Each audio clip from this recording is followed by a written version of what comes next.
Okay, we're going to look at a repair for an engine block of the threads. Now what we're looking at here is actually the bottom side of the block. This would be your crankcase with your webs and your part of your main bores, and here's your cylinders. This here would be where your oil pan mates to. So what we have going on is our favorite apprentice stripped out these threads in this bolt hole. You need to repair them. First step you tried, probably the thread chaser to repair those threads. Didn't quite work. You still have stripped out threads. Your fastener's not going to hold your oil pan up. How are we going to replace that? A couple options, including steel inserts. A very easy one to do is called the Helicoil. Now you may have done these before. We're just going to do a quick demonstration on them here. Now, the Helicoil kit itself is a brand name, and they kind of dominate the market for what we're looking at. The kit itself is going to have a few components, including multiple depth of threaded inserts, the drill bit for this particular application, the specific tap for this application, and an installer tool. Now what we're going to do is actually drill the hole oversized, install a threaded insert.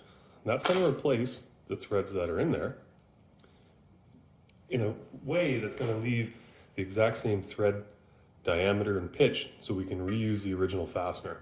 And on this we'll need to drill, any brand, and we'll use this drill bit here. Now when we do this, make sure that we're perfectly straight vertically and horizontally. The last thing we want to do is come in on an angle and make this worse. Now this is a very critical drill. This is integral. If I screw this up, no pun intended, but if we mess this up and this hole has to get bigger, you can see there's not a whole lot of room on either side of this here to go to a bigger size. If we damage this, we're going to have a spot where we can't fasten our oil pan. We'll have oil leaks. It may be the end of the block. So it is important that we drill this reasonably straight. Nice and straight.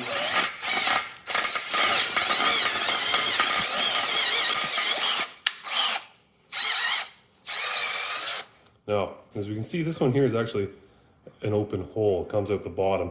A hole like this here is blind. You'd have to be careful of the depth you want to drill to. In that situation, you could put, even a simple rod like this into the blind hole, measure it and mark it. And then mark your drill bit to that same length, just so you don't over drill it. In a situation with a blind hole, if you over drill, you might go into a coolant jacket or ruin the block in another manner. Now we're done with the drill bit, we'll throw it in here. What we can do is take our Helicoil tap, we'll put it in our tap handle. Okay, tighten this guy up. Doesn't have to be super tight. Off camera here, I'm just going to give it a squirt of lube. Cutting oil, make sure it's nice and lubricated, going to cut a lot better. Now again, just like the drill bit, we're going to have to be perfectly straight when we come in here. Get it started, nice and straight, light pressure, start turning. See now it's cutting threads into here. Give it a couple turns, back it off. You just feel it start to bind, always back off. You may break your hardened tap. When you back it off, you're actually relieving the stress on those threads as you cut them in.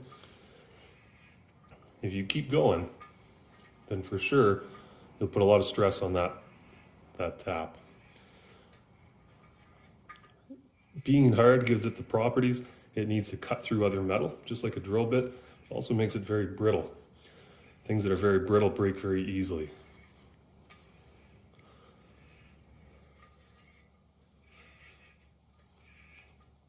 And we're just about through that hole now. Away we go. Out it comes.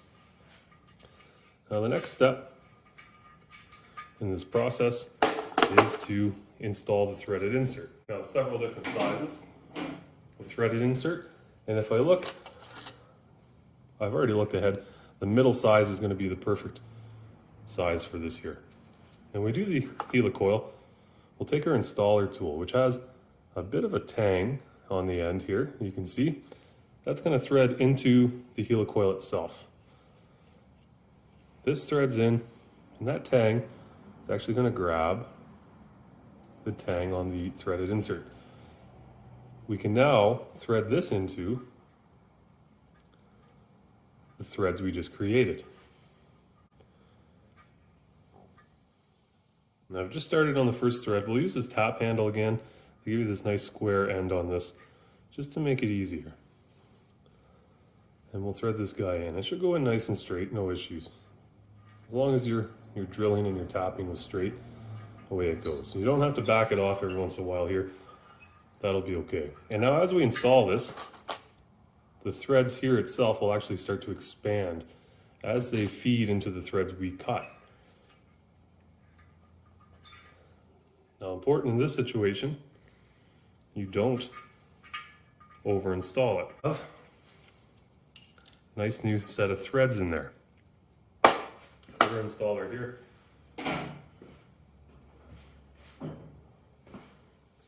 Now the last step we need to do is actually take this rod, comes with the package, and it's actually going to knock that tang off.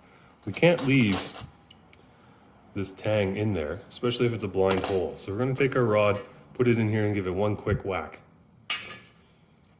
Now it's gone. That's the full installation of this thread repair. Now, we can take our original sized fastener. This was an M8 by 1.25. It should thread into here nicely, just by hand. It's like brand new. It's gonna hold. We don't have to worry about it stripping the hole out, and we have a good seal. Now, if you're doing a repair like this on the deck where there's a lot of combustion forces happening, might want to go with a steel insert. Is a little bit stronger.